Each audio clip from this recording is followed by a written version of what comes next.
Welcome to the party. I'm Sam Ekstrom of Locked On Sports Minnesota. More people just slinging arrows at Kirk Cousins. I won't stand for it. I'm Luke Braun of Locked On Vikings, and shoot, I might stand for it. This is Arif Hasan with Pro Football Network. My canon event was Brett Favre against the 49ers. All that, and was Quasi planning on this rebuild all along? Coming up on the Minnesota Football Party. Locked On Sports Minnesota podcast. It's endless Minnesota Vikings talk with the diverse voices of your local experts. It's time for the Minnesota Football Party. It's your guys hanging out talking next level Vikings football. So join in with Pro Football Network's Arif Hasan, Locked On Vikings Luke Braun, Superior Sports Talk's Luke Inman, and Vikings insider Sam Ekstrom, plus the biggest names in Minnesota football for the Minnesota Football Party. And it starts now.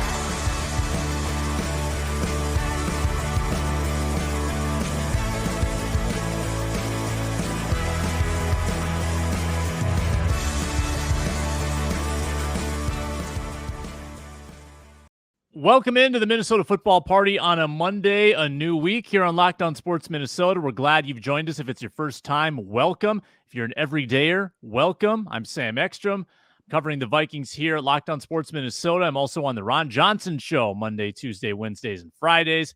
We've got Arif Hasan, Pro Football Network, at Arif Hasan NFL. We've got Luke Braun, Locked On Vikings host, at Luke Braun NFL, talking Vikings on here, the Minnesota Football Party. And today, still no shortage, even into the month of June. We've got plenty of talkers.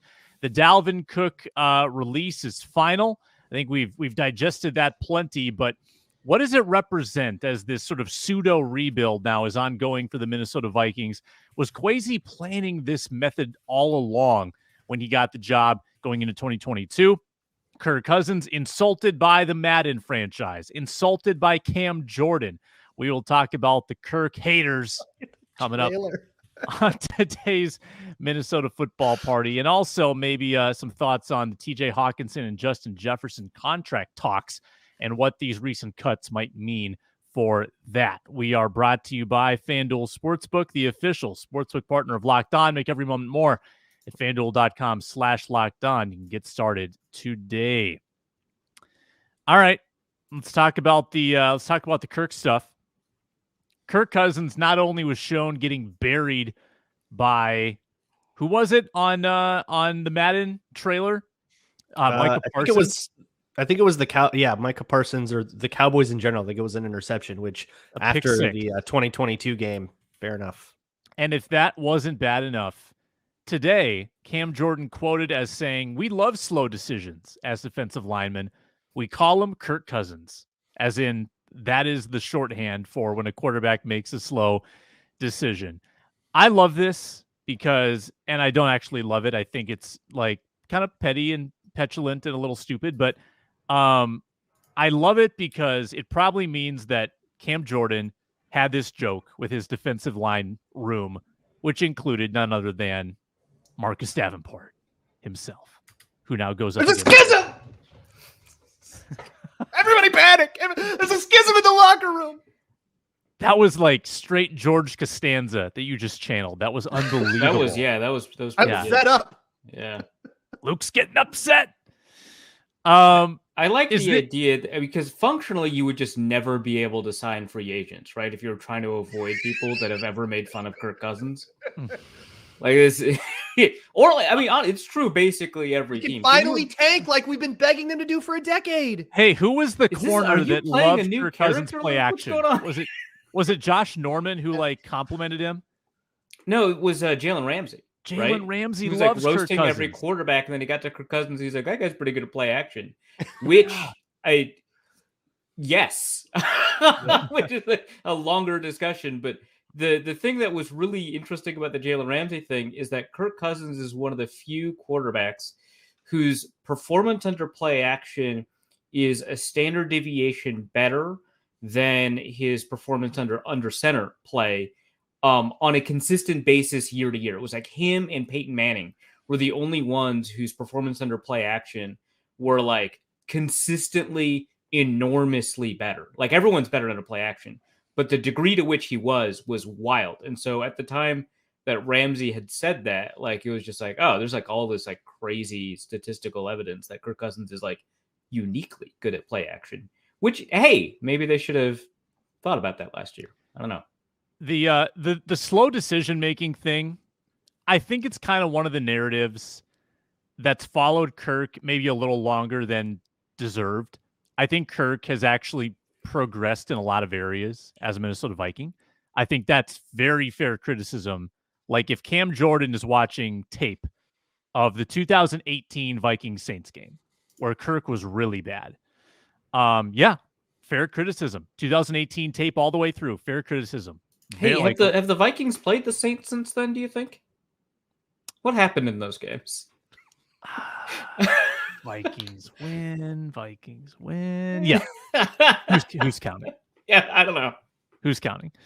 I think slow decision making, like I think Kirk did not process well early in his career as a Viking. Like he would often say, yeah, you know, I read the safety one way and I threw it up and he was actually there. Like I think he was a beat off early in his career. I think some of that stuff's gotten better, not perfect. But I think, Braun, is this a thing? Is this a thing to like assume that, if Cam Jordan says it, and I mean, this is how everybody feels around the league? The point Cam Jordan was making too, and it's important to distinguish, is slow and right. Because he was talking to other to young defensive linemen and essentially saying, you'd rather be fast and decisive, even if you're wrong, rather than being right, but it doesn't matter because, your window has closed essentially. And I think that did happen to Kirk Cousins a decent amount. I think he was better about it last year. If anything, he rushed a little bit sometimes last year, especially when he was trying to like throw like a cover 2 corner in conflict and like a high-low or something like that. That led to a couple of interceptions actually early in the season. But I think that, the reputation for kind of hanging onto the ball, waiting to see a guy that is going to be open, but waiting to see it come open, not having that anticipation, all that stuff was like, really characteristic. I don't know. Doesn't seem like it's that mean of a thing to say anyways. Like, I don't know. This feels like it's like a whatever thing.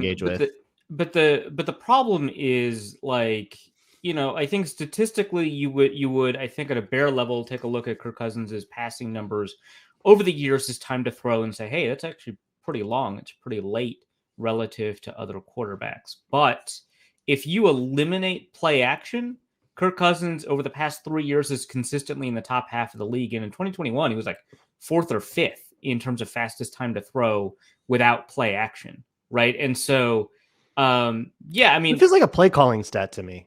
It is. I mean, it very much is. I mean, there's 5-step drops, 7-step drops. Yeah. You can do now throws. You could like, if you're in an RPO offense, like I haven't looked it up. I'm sure I'll be borne out by this, but I imagine like Jalen Hurts' time to throw on play action is much faster because play action and RPOs are tagged the same in a lot of databases.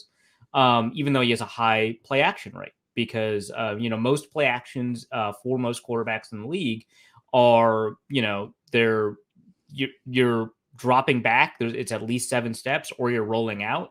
And for the Eagles, a lot of their play actions are RPOs, where you're making a very quick 1-step decision about whether or not to hand the ball off a shotgun or to throw the ball right away, which is a much quicker. And so it very much is a play calling stat. And so if you've got a higher degree of bootleg play action in your playbook, like Cousins has had over the years, he's going to have not just a longer time to throw on play action, but he's going to have a longer time to throw in general because there's more play action.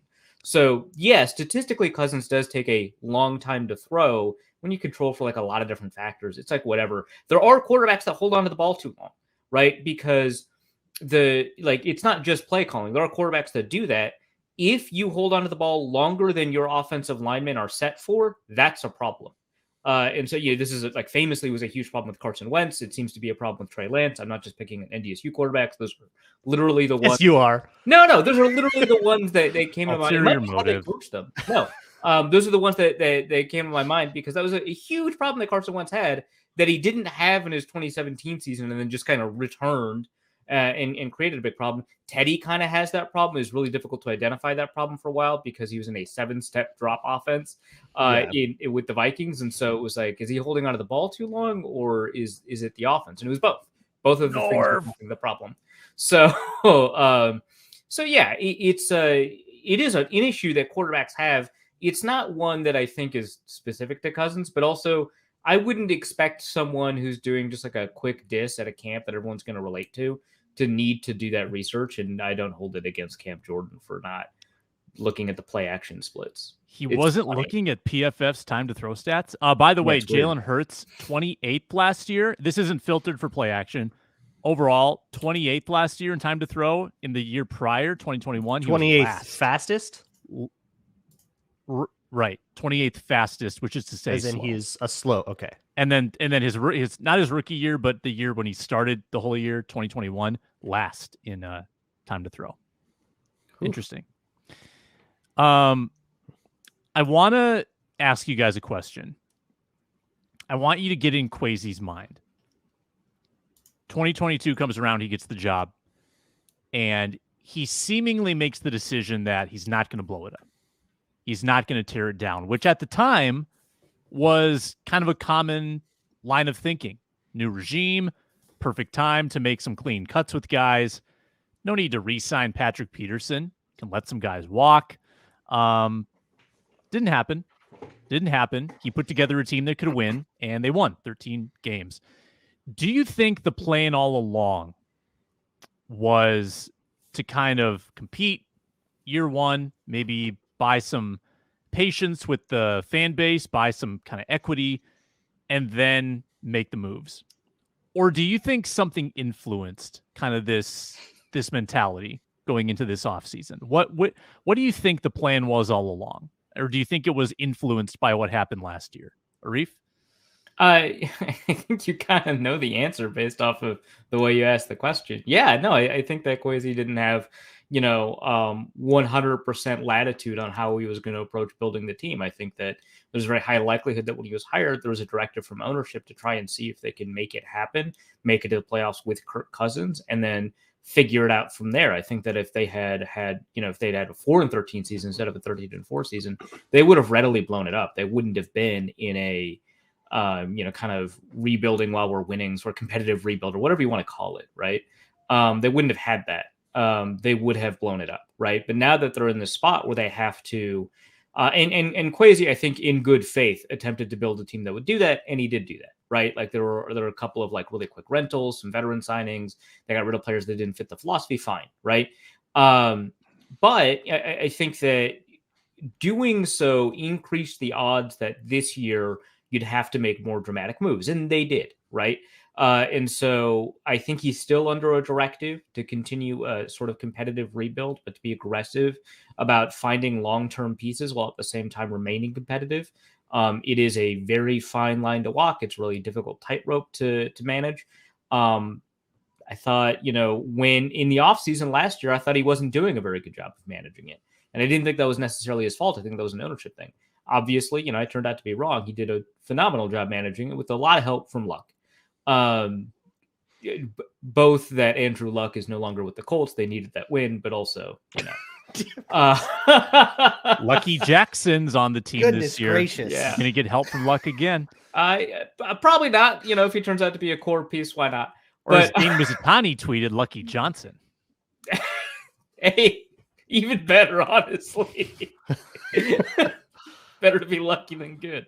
No, I think that this is kind of the fallout from having to have both priorities in your brain when you're attempting to build a team, is that you end up in situations where you don't know if you've got the ability to extend someone like a Danielle Hunter, where you've got to move players like Za'Darius Smith and Dalvin Cook. Everyone knows you're going to move them, and so the price is not going to be great. Where you have to turn over the secondary because it turns out you put all your chips on the wrong defensive coordinator. Those kinds of things. But I think that he has been influenced, as you would say, to pursue the strategy that he's pursuing, which is a very difficult strategy. Braun, if the Vikings had gone 4-13 last year, do you think they would have done anything differently this offseason? Like it kind of feels like they approached this like a team that went 4-13 a little bit. Like what moves wouldn't they have made or would have made? Yeah, I don't know how much influence that is having, because from where I'm sitting watching this, it looks like the kind of classic thing you would see if a new GM comes in and takes over a books with remember how top heavy was the whole thing, and super top heavy books, right? All these big contracts. And the kind of two ways you can do it is I guess you could Ryan Poles it and just trade all of them away, eat a whole bunch of dead cap, have an embarrassing season. But that's the directive, right? Don't be embarrassing. And instead, take a little more time and get out of those contracts in whatever way feels most efficient. It's more efficient to cut Dalvin Cook this year than it would have been to cut him last year. Yep. And I think when you look at each of those situations individually, the timing of those moves starts to make more sense than trying to mash them all into one like super homogenous strategy of are we or aren't we? Like, we're going to sit down after our 13-4 season and have the big meeting where Kwesi and Kevin O'Connell sit down with the Wilfs and ask, do we want to win games this year? Rather, look at those individual situations and say, yeah, okay, when did it start to make sense to cut these guys? When was it efficient? What's the time horizon? Yeah, right. and I think what's most curious to me is what Kwesi's plan is for like 2025 and beyond, where they have like nothing under contract. Like that is a complete mystery for who that's going to involve. I'm sure that will change in the next month or so. And I'm also confident he's got, all of it sketched out, right? Like in pencil. I'm sure there's something. Yeah. I'm super curious to find out what it is, because right now we have, it's a total enshrouded mystery. But getting out of the contracts that he inherited shouldn't be a confusing move. That's a pretty standard thing to do. And it's just a matter of not doing it right away. And then, having a 3-win season when you've still got Justin Jefferson on a rookie contract, Darius on a rookie contract. You still can get play out of, Harrison Smith. And like, time is not an infinite resource in the NFL. It is for us as fans, because you can't fire us, but it's not infinite in the NFL for anybody who is with me. There. Yeah, you're stuck with us. Sorry. And so wasting a year like that is not going to be something that's the whole Wilfs like point, right? And that's where that directive comes from. But I think if you look at it more as like a 2-3 year plan to kind of transition into whatever Kwesi's next thing is, you go, oh, okay, yeah, that actually all makes sense. I think we would be a lot more critical, of the approach to not really do anything to rebuild last year had the Vikings been mediocre. Like, the ride was so exhilarating that it was very easy to overlook what wasn't getting done for the future. But Braun, you make a good point too, that like we projected all of this. We projected that, okay, Eric Hendricks is kind of in a big year. Like, he needs to be good this year or else his contract is very, very cuttable. We projected that, Dalvin Cook's moving into a pass-first offense now, and he's really expensive. He might be the one guy who doesn't fit the plan going forward. Like, so all of it did make sense. And I think it just kind of looks askew when you look at just the difference of approach from one year to the next. I want to ask you guys a question after I get our FanDuel read in. I'm going to ask you whether this pseudo rebuild affects at all the talks with Jefferson and Hawkinson, and whether they are viewing it kind of pessimistically or negatively from their standpoint. I'm going to ask you that after I tell you about FanDuel Sportsbook, the official sportsbook partner of Locked On. Nuggets trying to close out the NBA Finals tonight. They're favored by 8.5 at FanDuel. You can wager there and in hundreds of other ways as well. NHL, Stanley Cup Final, that's going to Game 5 too. And you've got Major League Baseball lines every single day. FanDuel.com/lockedon. If you're a new customer, you can get a no-sweat first bet up to $2,500 back in bonus bets if your first bet doesn't win. Yes, $2,500. No better place to bet the playoffs than at FanDuel Sportsbook. Easy to use. Tons of great promotions in addition to that no sweat first bet, and you get paid instantly when you win. Check it out at FanDuel.com/lockedon. No sweat first bet. Make every moment more with FanDuel, an official sports betting partner of the NBA. All right, I'll restate the question. Arif Hasan, Hawkinson negotiating, presumably. Jefferson negotiating, presumably. Do you think it matters to their camp that the Vikings are in a little bit of an identity crisis, that they're kind of in rebuild mode? Do you think that changes their mind about whether they want to be here long term, or are they young enough, they see the money, they want the money, that this is going to happen?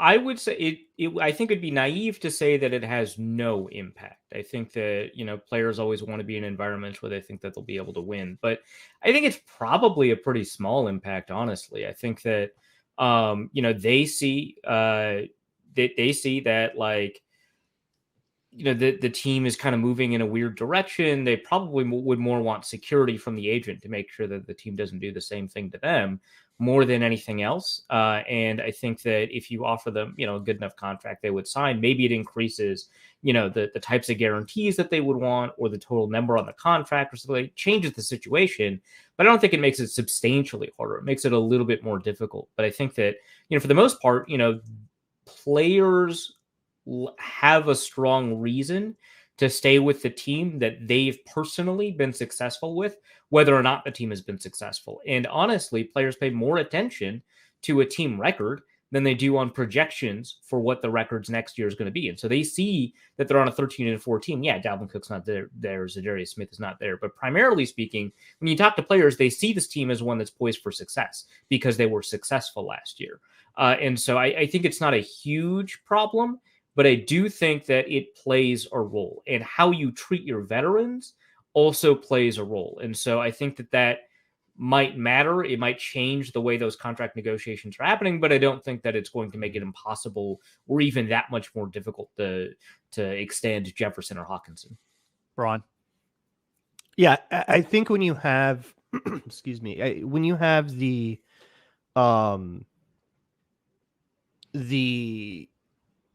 pay cut approach about a pay cut thing happen, say, hey, pay cut or we'll cut you kind of deal, then every other player goes, okay, I want to set things up so that doesn't happen to me. That was the key problem with the Za'Darius Smith contract. That's why he wanted more guarantees, where he that he got in Cleveland. But like that issue, whether or not they're like rebuilding or tanking or going all in or all of that, that's an ESPN talking point. That's not going to be nearly as impactful as like the stuff we've talked about, okay, what about my security? Can I be with this? Because even if you say this year is just going to be a lost year, whatever, if you're going to be super pessimistic about the Vikings, which I don't think anybody in the locker room is going to, that's just not how people are wired. But if you're going to be super pessimistic about the Vikings, okay, what about 2024, 2025, where I'll still, if I'm Justin Jefferson, I'm signing a 4, maybe 5-year deal. They're not going to be rebuilding for 5 years. That would be a failure. So, guarantee me what I need, give me that security, and that becomes, the FanDuel win total becomes a drop in the bucket. And yeah, historically, young stars entering, their first big contract negotiation, not typically playing hardball as much as a veteran who maybe wants to win a ring. So in that sense, I think you're both right. I don't think it's going to have a massive impact. But let me ask you this as a ripple effect. So let's say Jefferson sets the market. Let's say Hawkinson either sets the market or is like right on the edge of top market value for tight end. Does that ensure that KJ Osborne is not back on this team in 2023? And beyond that, does it send a message that this team is not planning on having a big Kirk Cousins number on the books much longer? I think if you really were motivated to, you could figure out a way to make all of those pieces fit. But yeah, I think, I mean, it kind of depends on just Yeah. Osborne's usage this year. I think that'll kind of define whether or not he sees a long-term future. It actually, what kind of this reminds me of is actually Jarius Wright. You know, the Vikings saw him as a wide receiver 3. He was a very capable wide receiver 3. They signed him to an extension and like immediately regretted it, and then moved him like a year later after that huge extension. Yeah. And then regretted moving him. They desperately needed it. Then they didn't have a wide. They were like Aldrick Robinson and Kendall Wright, Michael Floyd. Oh God, help! The Kombucha King. Yeah. Where's Treadwell? We want Treadwell back. Yeah, right. So I you know, it's a different front office. I don't know if learned their lesson is an appropriate kind of but you know, it reminds me of we have to relearn a lot of lessons. That's part of the cost of changing GMs. But yeah, no, I think that it really just depends on how much Osborne is used this year. And I think that that's going to kind of determine whether or not, you know, he and his agent see a future with the Vikings. If not, you know, I would think that they would move on. I think that they would try to secure a short-term prove-it deal to demonstrate that they can be a wide receiver 3 or even wide receiver 2 somewhere. That I think in order to secure a long-term contract beyond that. So I think that that's kind of the trajectory that'll go on.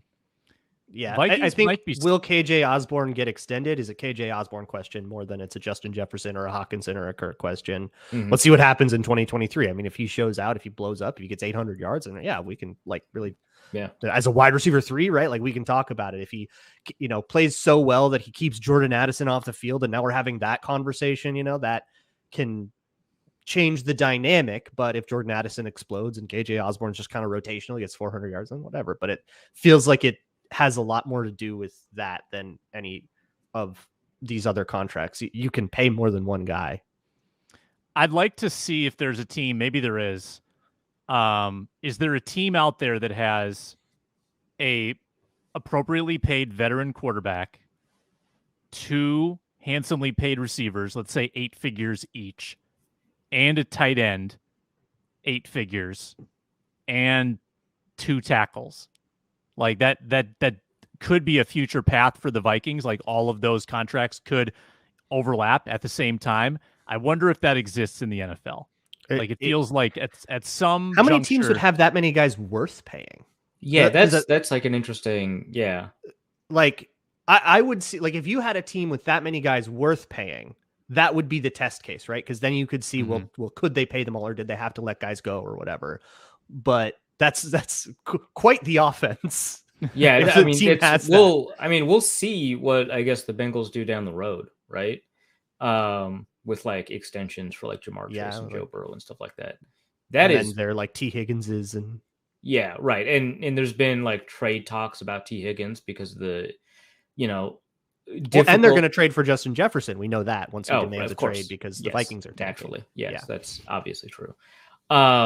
But yeah, no, there's a trade market for T. Higgins has developed in the imaginations of sports writers, which is not to say they're wrong. It's just haven't seen any concrete reporting that that's actually happening because of the potential ramifications for how young that team is and how many contract extensions that they have to work. The Bengals, at least, are actually fairly good about telegraphing things. Like it was pretty clear, for example, that they were not going to offer a contract extension to Jesse Bates after they drafted a first-round safety the year before his contract expired. So, you know, it's, you know, sometimes these things are, and the Bengals in particular, are just like, hey, we're not a cash flow team. You know, we're not a team that provides upfront guarantees. They're just got to be comfortable with that. So they do that money really weird. Yeah, no, it's I mean, it's, you know, it's one of the less, I don't want to say poorer. It's one of the less flush teams, even among family-owned teams. So it's just kind of one of the things that happens as a result of that. But yeah, no, it's it would be interesting to see kind of what the examples around the NFL for that would look like. You know, the Packers have done it with 2 tackles, a franchise quarterback, and 1 receiver, although, of course, they didn't manage to keep that receiver. So I don't know. It's interesting to see all 5 on second-year contracts at high levels is like just difficult to find because those players are, by the very nature of what we're discussing, rare. Yeah, and Osborne does feel like the expendable piece. Like, and I guess let me put it to you guys: would you risk withholding Hawkinson a contract in order to see how it plays out with Osborne? Which would you value more if Osborne plays like a bona fide wide receiver 2, 1,000-yard guy? Would you rather have Hawkinson already locked up and then possibly lose Osborne, or would you wait and lose both? Happens? And lose both. Yeah. It feels both. like one is strictly better because the world where TJ Hawkinson gets the extension and then KJ Osborne is also good. Yes, please give me that world. Give me too many players that are good to deal with. That's a good problem to have versus the situation where we got super stingy and we couldn't commit to anyone and now everyone's gone and we suck. The one where you don't suck, please. Thank you. Yeah. I mean, like, and also it's like, we know Hawkinson is good, right? Like, yeah. There's not an unknown there. Yeah, no, that's fair. And I will say this too. If you don't have the Kirk money on your books, aside from, I don't know, dead cap hit next year, that's still weird to me. If you don't have that money on your books long term, you might be able to fit it all in. I mean, that's what you do when you have rookie quarterback money, is you can have some luxury items, especially if they're trading Danielle Hunter. You know, your defense is going to be one of the leanest cost defenses in the NFL, with very little committed beyond next year. It's insane. And so you might have like $150 million offense and a $50 million defense, and that just might be how you roll into 2024, which is kind of wild. Why don't we do one of these, because we haven't in a while. Analytics fans rejoice. Woo-hoo-hoo! It's time to get educated. Whoa, you're blowing my mind right now. With the nerdy stat of the day. And be sure to comment, folks, what you think about who the Vikings should prioritize in free agency, in contract negotiations. Comment below on Locked On Sports Minnesota here on YouTube. We're free and available wherever you get your podcast. Nerdy stat of the day. We haven't done this in a bit. Offseason doesn't produce as many stats, but we'll see what Arif Hasan has for us. Before we do that, I'm going to have to do the stat real quick and then bounce because I have to cover the Danielle Hunter thing. Sam, do you have the chat open up on the side? Like, it feels like you're not responding to the chat that we have on the side. I thought you'd be jumping to play the noise. Yeah. 3 messages. Danielle Hunter. Wait, hold on. I hope you keep all of this. Feels like a great opportunity. There we go. Danielle Hunter. Reportedly from Tom Pelissero. Danielle Hunter will be holding out for mandatory minicamp. Okay. Kind of as expected, right? Yeah. With Danielle Hunter holding out, I think that it is appropriate to have a Danielle Hunter specific nerdy stat of the day. Let's go back to pass rush win rate. We covered this a lot last year during the season to discuss kind of, the pass rush that the Vikings were producing, whether or not Ed Donatel was not doing enough to defend Danielle Hunter to the press when actually Hunter was actually playing fine. And it was weird that he was like, yeah, you'll play fine soon. And it's like, no, he's already been playing fine. Well, we've got the season long numbers. His pass rush win rate, 15.9% per PFF, not per next gen stats. They're two different ways to evaluate pass rush win rate. But, really briefly, the idea is that we measure whether or not a pass rusher gets past the person that they are supposed to block, regardless of whether or not it creates a pressure or a sack or a hit within the first 2.5 seconds of a play.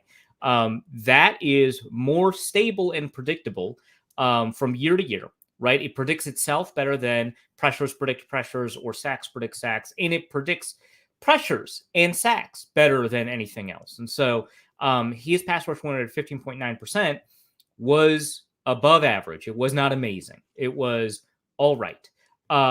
That is, I think, positive, relatively speaking, given the situations that he was put in, and the fact that he wasn't ever the spinner, right? That was always za'darius Smith, who was able to hunt matchups. He was meant to draw attention and blocks, and so that, I think, is a good enough place to be, especially with the 85 total pressures he finished the season with, for us to be reasonably confident that he's probably going to be a top 10 pass rusher this year in a system that is meant to more likely emphasize his ability to get to the quarterback. I love it. Arif, you have to go right about Danielle Hunter. Yeah. All right. All See right. you next time. go handle the breaking news. And then it was 2. Luke Braun remains with us. Luke Braun, just quick reaction to the holdout. I don't think this is a jaw-dropping move, but it does tell you that nothing's going to get done in the next couple days here at the 11th hour. I would have been surprised if Hunter showed up. I think if Hunter does show up, that probably means we're getting extension news that day. But considering what an offseason injury did to contract negotiations with Danielle Hunter last time, it is difficult to blame him. There is so much about Danielle Hunter, and I think people are really, really uncharitable to him with this whole situation. He signed 2 contracts. One, he was like 21 and he signed a bad deal in 2018. He signed a deal he shouldn't have signed.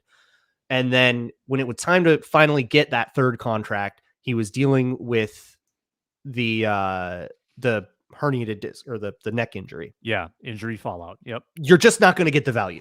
That's just economics. He either says yes to that deal or he doesn't get a contract. And now he's injured and going into free agency. I mean, people have to understand that he wasn't an idiot, that this is not a college kid that took out a student loan that you're being a boomer and saying pay it back. No, this is the economics of the situation. That was the choice that he had. And now that he is healthy, he's trying to capitalize. All of this is normal, natural in the way that players should and do behave. So not showing up to mandatory minicamp, it's like, Danielle Hunter doesn't need mandatory minicamp. He doesn't need the install. He'll be all right. But if any team sanctioned work where he doesn't have full control over what he is doing, and the work that he's doing is going to carry a greater injury risk. He can control his injury risk directly if he doesn't show up to mandatory minicamp and instead, practices on his own. And that's going to be the wise thing for him to do until a deal gets worked out. Will a deal get worked out? I don't know, but the extra holdout pressure, maybe that puts some extra pressure on the Vikings and they actually get something going. But they are actively negotiating a deal, right? As far as we last heard. I'm looking at the line tonight in the Nuggets Heat game. Bear with me. This is going to mean something. Okay. It's our minus 375 to win. Heavy favorites. Heat are plus 300 to win on the road. I kind of think that Danielle Hunter remaining with the team is like a Heat win tonight. And I think that Hunter being dealt is the Nuggets winning tonight. I think they're about minus 375 favorites to deal Danielle. You think? I don't think so. You don't think? Because I think the Vikings, I don't know. It requires one of 2 things to happen. Either a team comes in with a Godfather offer like with Diggs, or contract negotiations fall completely out and like totally fall apart and everyone is mad. The latter, we have basically no evidence of even starting toward that. All speculation and reading Instagram likes, which I'm not going to put any stock into. I think it would have to become like a personally bad situation. So I can't see a minus 375 that everybody gets super pissed off here. We're just trying to work out a contract. This is all business. See, I believe that there's a negotiation. I don't believe that it's a negotiation that is going to be receptive to, or Danielle's people will be receptive to. Like I don't. Well, certainly hasn't yet, right? Like right, they have not right. offered and, enough yet, but correct. And I think that because Danielle is probably a sought after asset, he's different than Za'Darius, Kendricks, Thielen, and Cook in that I think there's real value there. I think that in a vacuum, maybe the going rate would be a 2nd round pick, but if there are enough suitors, it's pretty easy just to say, hey guys, we've got 2nd round offers from all of you. It's going to take a 1st to be the winner of this. And that might happen. And if that happens, then I think it becomes a real thing. Then I think you seriously entertain that offer and probably take that offer. And maybe it's a team that could land you higher in the 1st round, better chance at a 1st round quarterback. Right. There's just a lot of good stuff that can happen in that case. And the financial flexibility too doesn't hurt. So I am in the camp where I think that it's over. I think that he doesn't suit up again as a Viking, but we'll see. I could be wrong. There's another factor here in the contract with Hunter in that's different than Dalvin Cook and Za'Darius Smith and all these other guys that the Vikings kind of tried to get value for, but either could get very little or couldn't get value at all. Adam Thielen. And that's that all of those contracts were profitable to cut, that they were like, it really, was substantial cap savings to cut them. And then it was just obviously better to trade them. So that's an obviously better thing. But teams could kind of look at that and say, I'm going to call your bluff. You're cutting him. And then we're going to, take our chances on the free market. That is not the case at all with Danielle Hunter. Danielle Hunter saves like $4.5 million. You get nothing. You get a bunch of dead cap in 2024 anyways, because we're after June 1st now. It's substantially inefficient. Like, it is horrible to cut Danielle Hunter. It would be better to let Danielle Hunter hold out on the books and just like leave next year. Honestly, it's really bad to cut Danielle Hunter. So that leverage doesn't exist in the trade market anymore. And so you can't have teams come in and saying, hey, we'll give you a third. And remember, the nature of the report is that teams are calling the Vikings, not that the Vikings are calling teams. That is extraordinarily important to distinguish. I just don't see a team coming up for a guy for the same reasons the Vikings are being stingy about it. If he were worth, 2 first-round picks, the Vikings probably would have already extended him. It's like, you have to have this like dissonance where he's like not worth extending, but he's also worth a first-round pick. Like, is he good or not? And he's good. Just do it. I think there is a criticism that is brewing for me with Kwesi that comes in with this Danielle Hunter thing, and it's commitment issues. I understand that you've got your time horizon and you've got like whatever your plan is for 2025, but 2025 is coming. Like, that's a year away now, or 2 years away now. Like, we need to have at least some understanding at this point of like who's on the team and why shouldn't it be Danielle Hunter? He's not old. He'll be 31 2 years from. He's 29. Like, he's not ancient. And this is not cornerback or running back. Pass rushers can be effective in their early 30s. Za'Darius showed us as much. And I wouldn't say that.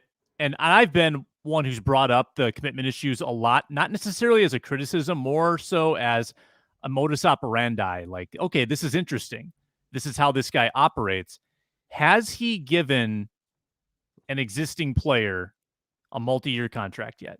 Beyond a 1-year extension, has he given a previous player money to come back for multiple years? Am I forgetting anybody? Garrett Bradbury. Thank you. The one that everybody wanted and remembers. That's wild. Exactly. The longest term in-house deal goes to Garrett Bradbury. Very cuttable. Yeah. Very cuttable after 1 year, though. And that might not even count because he was technically hit free agency, so it depends on how you want to like play that. But he's like, commit to. If you're not going to commit to Danielle Hunter, and I'm curious to see how, whatever this Jefferson extension, I'm also curious to see if Jefferson shows up to mandatory minicamp. For the same reasons as Hunter, I certainly wouldn't blame him or Hawkinson if those two guys didn't. There's a lot of money on the line. Don't get hurt. But I'm curious to see, if this is a true, like a 5-year, let's do it, $200 million value kind of like, let's just go crazy kind of deal. Or is this going to be like 3 years and an option and all that? Like, if ever there were a player to blindly throw all your chips on and commit to whatever he wants so that, 4 years down the line, you have a good deal. That's really the advantage of a 5-year contract, is that the cap goes up and then suddenly that number doesn't look as big later in the deal. If ever there were a player where you could hang your hat on him being a good contributor in 3 or 4 years, it is Justin Jefferson. So if we don't get that with Kwesi, then I think we have this idea that, this is just going to be a team of like all temporary rentals all the time. And I don't know if that's the strategy I would want, but it feels like a very stock trader way to do it. Yeah, no, that's interesting. That's well laid out by you. Before we got derailed by the breaking news, we were doing nerdy stats of the day. Here's mine. It's not related to Danielle necessarily. It's just that I looked at examples in the last 6-7 years to see if there were any wild success stories of defenses that went from bottom 2 in yards allowed, which the Vikings were last year, and skyrocketed up to like top 5. There's one example. Do you want to guess what it was?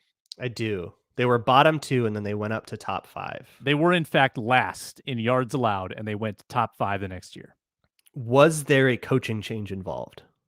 No. Can I get that? No, there was not. There was not a coach or coordinator change. That is fascinating. Mm-hmm. I have utterly no idea. I was going to try to guess, but I got nothing. Last year's Jets. Oh, yeah. Get a corner. Get sauce. Get saucy. Yep. They didn't. They had were the best corner in the league. They had they have a spicy roster. Like I feel like the Jets defensive roster like that was a long time coming, you know? And I'll tell you what, they didn't get there by subtracting a lot of pieces and having nobody in the secondary. Like that wasn't their strategy. Say that again. But the cap space. I thought having a lot of cap space gave you a great defense. Please do not look at the Bears. Yeah, Vikings can maybe aspire to do that next year. I don't think there's a radical 28 spot improvement this year coming, but we'll see. Nerdy stat, Braun, you got one? I did have one, and then I lost it. Hang on. It was about rush yards over expectation is a stat that we've been using a lot. It's Dalvin Cook is like the second worst running back last year in rush yards over expectation. A lot of people are saying, this is the reason he was cut. This is why, you shouldn't buy into him in fantasy right now. And that his value is super deflated and all of that stuff. And I wanted to push back on that a little bit. For one, he was cut because he was going to cost $14 million. That's what led us to we're either going to trade you or cut you, or you're going to take a pay cut. And then things kind of play out from there, depending on what everybody wants. Mm-hmm. But I want to also just mention that the R squared, which is the typical statistical way of kind of measuring a metrics relationship to itself and like the strength of that relationship. So you have a correlation, hey, rush yards over expectation correlates this well to rush yards over expectation next year. But the strength of that correlation, essentially how close all the dots are to the line on the graph, is abysmal. It's horrible, even by football standards, which football stats have notoriously low R squareds. It's a noisy game. In one season, I'm giving this to a guy named Greer NFL, who tweets a lot about analytics. The R squared is about 3.4%.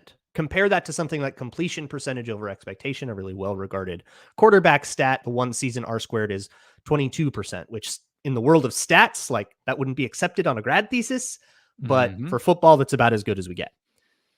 You can't get up to those numbers until you get 4 seasons in, you get 26% of an R squared. So I think rush yards over expectation can only be that informative about a running back over more than single year samples. Probably 3 or 4 year samples is the only responsible way to really engage with that statistic. And to be honest, over a 4-year span, so much changes. I mean, think how different the Vikings are now than they were in 2019, going into the 2019 season. Right. That it's also difficult to like come away with major conclusions that way too. It's just a little bit too noisy of a game for that kind of thing. And I think the idea of measuring a running back based on the amount of yards each play gets is measuring any singular member of a run game by that is just going to lead you with more problems than solutions. Yeah. All that to say, Dalvin Cook could have a good year this year. Noisy game. Yeah, right. He could have a great rush yards over expectation next year. That stat kind of doesn't have the ability to stabilize out year over year. That's essentially what that R squared metric is telling you. Don't know who's going to sign him to this reportedly huge deal he wants, though. That's why he's still unsigned, it sounds like, is that he wants a like market rate deal for like an elite running back. And that's why it was so difficult for the Vikings to trade him. Those are the reports. It's the bet he made. And he will probably, if that's the expectation for him, he might be sitting there for a little bit, but he's got time. He's chilling now. He's hanging out. Let me reserve. We'll talk more about that maybe on Thursday when Arif and Luke Inman join us again. I also want to reserve this for Thursday. If Kirk Cousins gets hurt, and we can play this out at various points of the season, whether it's preseason, week 5, this is week 10. Mid-August, interesting question. Which quarterback would you want? Jaron Hall or Nick Mullins? Which backup would you want in the driver's seat? Think about that, Luke. It's Thursday. Yeah. I mean, they're competing for it, right? And I think right now Nick Mullins is with the 2s, Jaron Hall is with the 3s, and it's on Jaron Hall to sort of upset that status quo. A lot of camp to go, but I would love to see a preseason game or two, because I think that is. I don't have an obvious answer for that one. I guess I would default to Mullins. He's the veteran. Go with that until the rookie proves otherwise. You've got 72 hours to change your mind. 72 hours to think about it, dwell on it. Well, maybe I'll just come in super unserious and just be a Jaron Hall stan, which I am. I love Jaron Hall, but I like Nick Mullins too. I don't hate either option, I guess. And which one? I don't know. More info needed right now. Minnesota Football Party is every weekday, Monday, Tuesday, Wednesday, Thursday, and then the round table is kind of a blend of all of our shows here on Locked On Sports Minnesota. You can find all of it on YouTube for free. Subscribe, please. Free and available wherever you get podcasts. Amazon Fire, Roku, and now the Sirius XM app. Search Locked On Sports Minnesota, and also find the hometown broadcast there, like the Twins-Brewers game tomorrow night at 6:40 p.m. Just search Twins. Luke, good stuff. He's at Luke Braun NFL. I'm Sam Ekstrom at Sam Ekstrom on Twitter. Back tomorrow, Luke Inman rejoins on the Minnesota Football Party on Locked On Sports Minnesota. See you tomorrow.